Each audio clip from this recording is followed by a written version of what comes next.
आगाज मैं वर्ष जो है 2019-20 हो चुका है। के लिए भारत सरकार के अनुमानित प्रक्रिया और व्यय का वितरण प्रस्तुत करने के लिए आपसे अनुमति लेते हैं।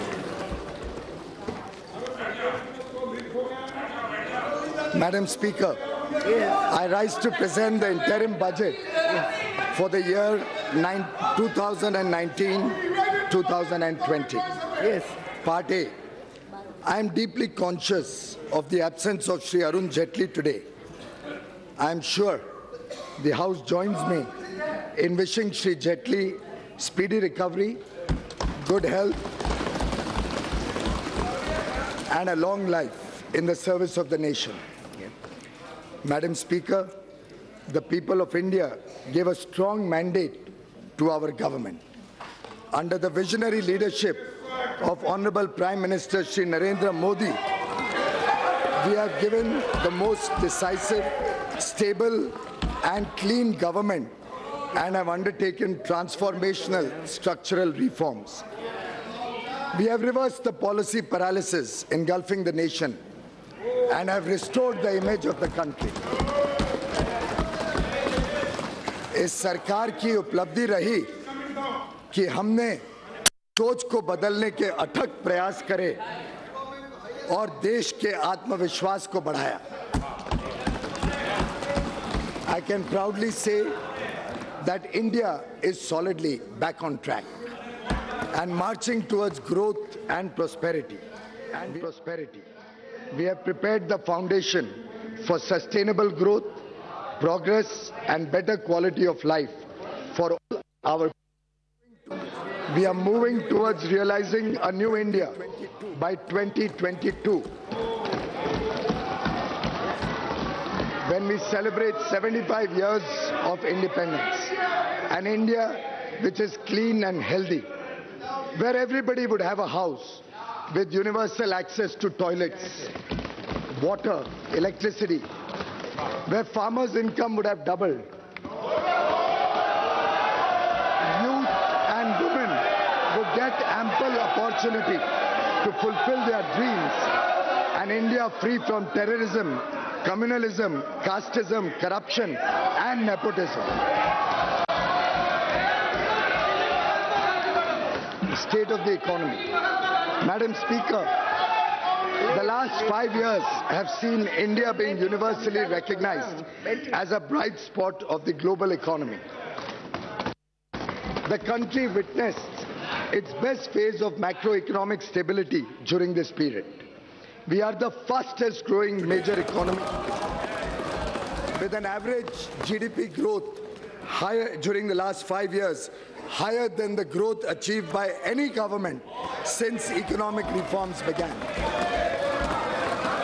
From being the 11th largest economy in the world in 2013-14, we are today the 6th largest in the world. Besides generating high growth rate, we contained double-digit inflation and restored fiscal balance. Inflation is a hidden tax and an unfair tax on the poor and the middle class. The average rate of inflation during 2009-2014 was a back-breaking 10.1%. The then Prime Minister admitted as much when he said, and I quote, "We have also not been as successful in controlling persistent inflation as we would have wished. This is primarily because food inflation has increased," unquote. इसके विपरीत हमारी सरकार ने कमर तोड़ महंगाई की कमर ही तोड़ दी. We brought down average inflation to 4.6%, which is lower than the inflation during the tenure of any other government. In fact, inflation in December 2018, महंगाई दिसंबर 2018 में सिर्फ 2.19% पर घटकर आ गई थी. If we had not controlled inflation, our families would have been spending 35 to 40% more today on basic necessities such as food, travel, consumer durables, housing. आप कल्पना करिए 35-40% अधिक खर्चा होता हर परिवार का अगर हमने इस महंगाई पे लगाम नहीं लगाई. From the high of almost 6% 7 years ago, the fiscal deficit has been brought down to 3.4% in the revised estimate of 2018-19. The current account deficit against a high of 5.6% 6 years ago is likely to be only 2.5% of GDP this year. We contained the fiscal deficit, notwithstanding the Finance Commission's recommendations, increasing the share of the states from 32% to 42% in central taxes, which we accepted in the true spirit of cooperative federalism, thereby transferring significantly higher amounts to the states. And predictable regulatory regime, a growing economy, and strong fundamentals, India could attract massive amount of foreign direct investment during the last 5 years. As much as $239 billion was received as FDI. This period also witnessed a rapid liberalization of the FDI policy, allowing most FDI to come through the automatic route. Madam Speaker, the last 5 years have witnessed a wave of next-generation structural reforms which have set the stage for decades of high growth. We have undertaken path-breaking structural reforms by introducing the goods and services tax and other taxation reforms.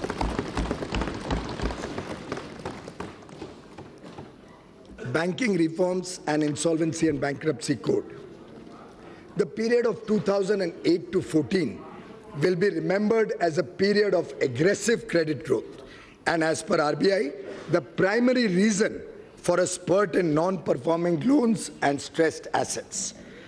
Outstanding loans of public sector banks ballooned from 18 lakh crore to 52 lakh crore during this period. Many projects were started that could either not be completed or had low capacity utilization, resulting in their inability to pay back these loans. They were high stressed and non-performing assets amounting to rupees 5.4 lakh crore in 2014, even though they were not being recognized as NPA at that point of time. Many more were hidden through restructuring or otherwise, which were discovered during the asset quality reviews and inspections carried out since 2015. हमारे सरकार में ये दम था कि हम reserve bank of India को कहें कि ये सभी लोन्स को देखें और बैंकों की सही स्थिति देश के सामने रखें.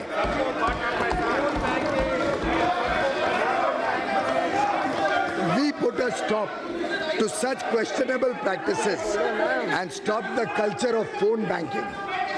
The 4 R's approach of recognition, resolution, recapitalization and reforms have been followed. A number of measures have been implemented to ensure clean banking. Through a transparent and accountable process, we recognize these NPAs. The Insolvency and Bankruptcy Code has institutionalized a resolution-friendly mechanism which is helping in recovery of non-performing loans while preserving the underlying businesses and jobs. पहले सिर्फ छोटे businessman पर ऋण वापस करने का दबाव रहता था और अब बड़े बिजनेसमैन को भी ऋण की चिंता होती है, केवल बैंक को नहीं होती. But now defaulting managements are either paying or exiting their businesses. An amount of close to 3 lakh crores has already been recovered in favor of banks and creditors. To restore the health of public sector banks, recapitalization has been done with an investment of 2.6 lakh crore rupees. Amalgamation of banks has also been done to reap the benefits of economies of scale, improved access to capital, and to cover a larger geographical spread. हाल ही में कल हम सबको खुशखबरी मिली कि इन सब अथक प्रयासों के कारण 3 bank, Bank of India, Bank of Maharashtra and Oriental Bank of Commerce, इन तीनों से पीसीए की रिस्ट्रिक्शंस भी अब हटा दी गई हैं।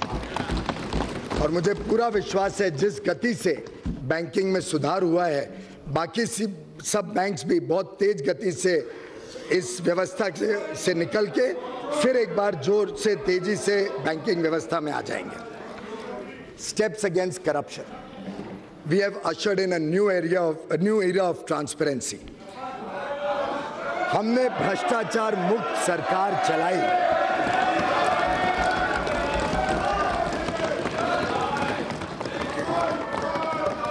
The Real Estate Regulation and Development Act 2016, RERA, and Benami Transaction Prohibition Act are helping to bring transparency in the real estate sector. The Fugitive Economic Offenders Act 2018 will help confiscate and dispose of the assets of economic offenders who escape the jurisdiction of the laws in India. Additionally, we conducted transparent auction of natural resources, including coal and spectrum. We have walked the talk. Swachhata.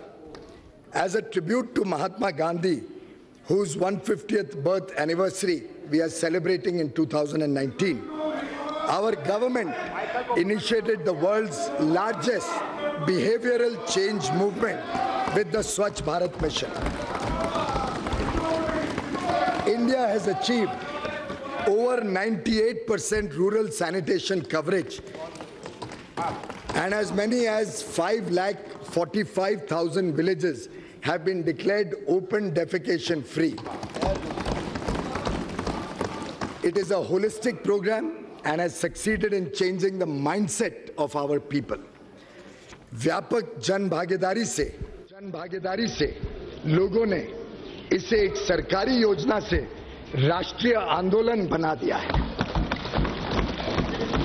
स्वच्छ भारत अभियान की सफलता के लिए मैं देश की 130 करोड़ जनता का तहे दिल से धन्यवाद करता हूं, जिन्होंने इसे पूरे हृदय से अपनाया।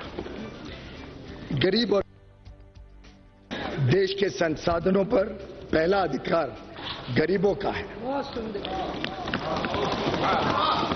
सरकार ने मौजूदा आरक्षण जो कि एससी, एसटी, अन्य पिछड़े वर्ग के लिए है, उसको पूरी तरीके से पूर्ण रूप से बरकरार रखते हुए गरीबों के लिए भी अब शैक्षणिक संस्थानों में और सरकारी नौकरियों में 10% का आरक्षण सुनिश्चित किया है।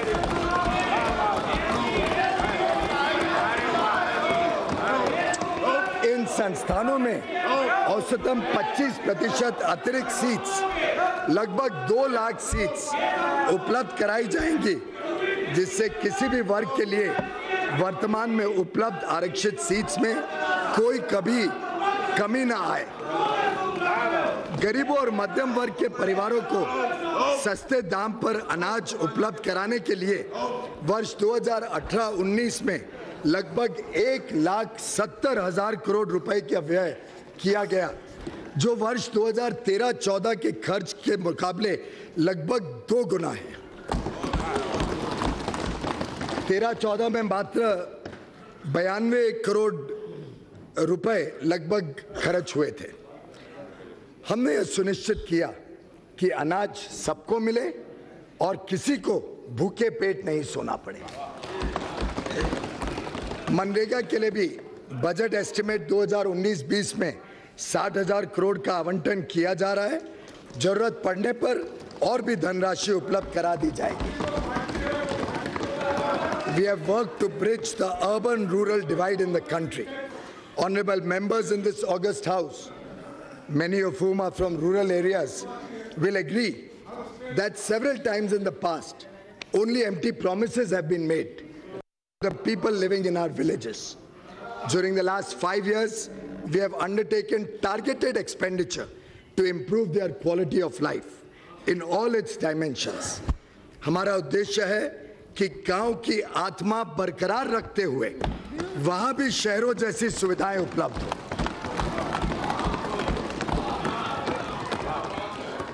Under the Pradhan Mantri Gram Sadak Yojana construction of rural roads has been tripled. 3 guna.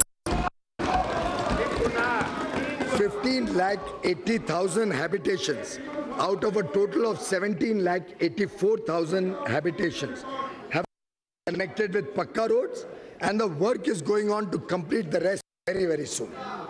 Pradhan Mantri Gram Sadak Yojana is being allocated 19,000 crore rupees in budget estimate 1920 as against 15,500 in revised estimate 2018-19.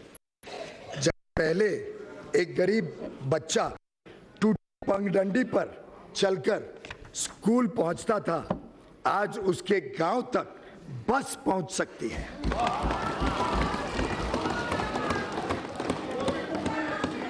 During the period 2014-18, a total number of 1,53,000, 1,53,000 घर प्रधानमंत्री आवास योजना के तहत हमने इस देश में मात्र 5 वर्ष में बनाए, जो पहले के मुकाबले 5 गुना है। 1,53,00,000 घर बनाए, जो 5 गुना है पहले के वर्ष 2014 तक देश में लगभग 2.5 करोड़ परिवार बिना बिजली के थे। 18वीं सदी में जीने के लिए मजबूर थे। सौभाग्य योजना से हमने लगभग हर घर को बिजली का मुफ्त कनेक्शन उपलब्ध कराया। मार्च 2019 तक सभी इच्छुक परिवारों को बिजली का कनेक्शन मिल जाएगा। हमने मिशन मोड में निजी क्षेत्र सम्मिलित करते हुए 143 करोड़ एलईडी बल्ब उपलब्ध कराए हैं, 143 करोड़। इससे गरीब और मध्यम वर्ग के परिवारों को बिजली के बिलों में सालाना लगभग 50,000 करोड़ की बचत हो जाएगी। Madam Speaker, past 5 years have seen massive scale up of healthcare. पहले गरीब व्यक्ति इस धन संकट में होता था कि वह रोजमर्रा की जरूरतों पूरी करे या परिवार के किसी बीमार सदस्य की जिंदगी बचाए। माननीय प्रधानमंत्री जी को इस बात की बहुत पीड़ा थी। We launched the world's largest healthcare program